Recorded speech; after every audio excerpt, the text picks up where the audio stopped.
I'm Mark Stellingworth, and this is Brigadoon Radio. I am here with Tonya Meck, who is the partner and managing director of GSG, which is Global Strategies Group. You want to tell us a little bit about what that entails? We heard a great talk about corporate responsibility, but a little more detail about you and yours.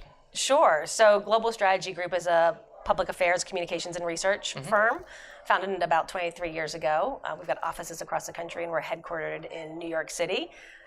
My half of the business is the communications and public affairs business, and we work with companies, nonprofit organizations, advocacy organizations to bolster their reputation. And CSR is one way that we talked about today, and companies weighing in on the social and political issues of the day. It was really fascinating. I got to tell you, the stories that you related were really awesome, and Thank you. Anyways, I really enjoyed it. It's an interesting job. It is indeed. So, what brought you to Brigadoon? What was the impetus? So I have a friend who's attended Brigadoon before, and she said, hey, I think this is something that's right up your alley. Lots of really interesting, smart people in a fairly unstructured environment to think big thoughts and talk about them. She said she learned a lot, and it was life-changing for her. So I said, okay. And it's in a beautiful location. So I said, hey, I'm in. Beautiful Sundance, Utah. But I will admit that I had some reservations at the beginning. It's, hey, we come together and talk about all these important issues. We have discussions. There's no PowerPoints. It's casual. Let's take it as it comes. It's a discussion. Very much unlike other conferences that I'm used to, and particularly because there's not an industry focus. We're not all in the same industry.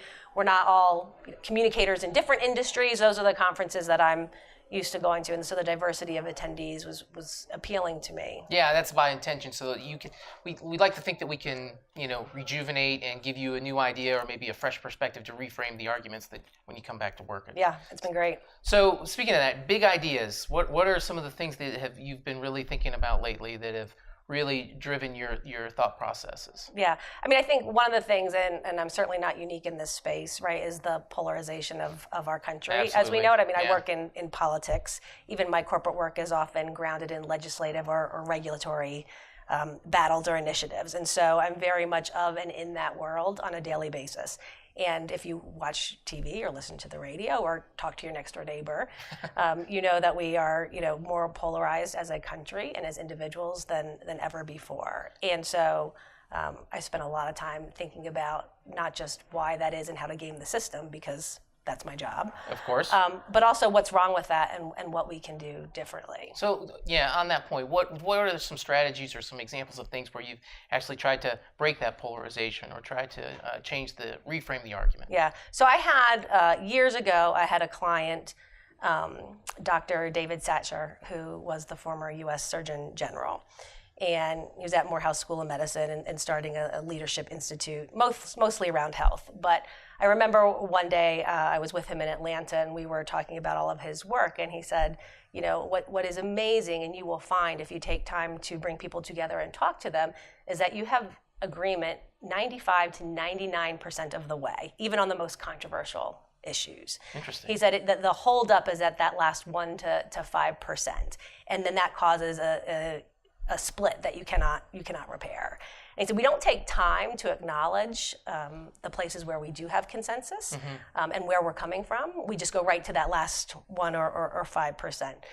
And he saw a way, and he was working through groups and programs to actually bridge sort of that last gap. Right. But it was a really interesting way for me to think about things, because instead of going right in and saying you and I are very different, right? I'm blue, you're red. I'm a coastal elite versus a middle of America type person. It reminded me to stop and pause and just say we have a lot in common. There's more that unite us. And we probably agree fundamentally on the problem. We probably agree fundamentally on many of the approaches to the problem. It's just when we get to sort of that last mile that we have trouble. Any book that you would recommend, or album or television program that you really had an impact on you over the last 12 months? Yeah, so I will tell you, I read fiction. So this is like, I'm sure people give you great, heady books of nonfiction, right? So I recently read 2 books.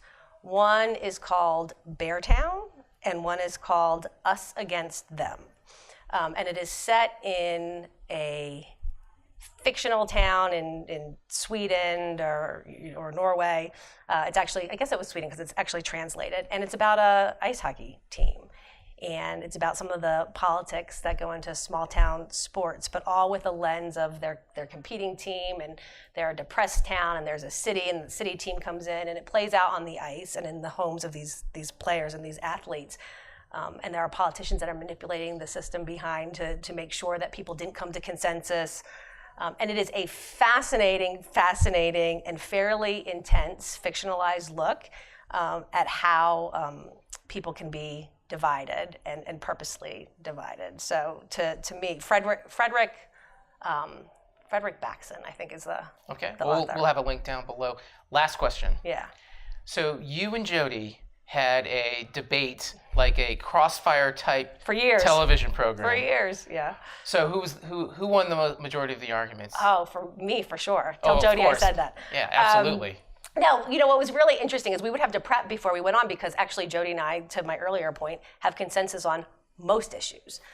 But we were play acting. You have a role to play on those shows. And we always did it respectfully, and we never put one another down on air. But we would decide, okay, our conversation was less about where we can agree, where can we disagree? Like, what can I say? And she'd have to talk the party line even if she didn't think it was right, and I would have to do the same.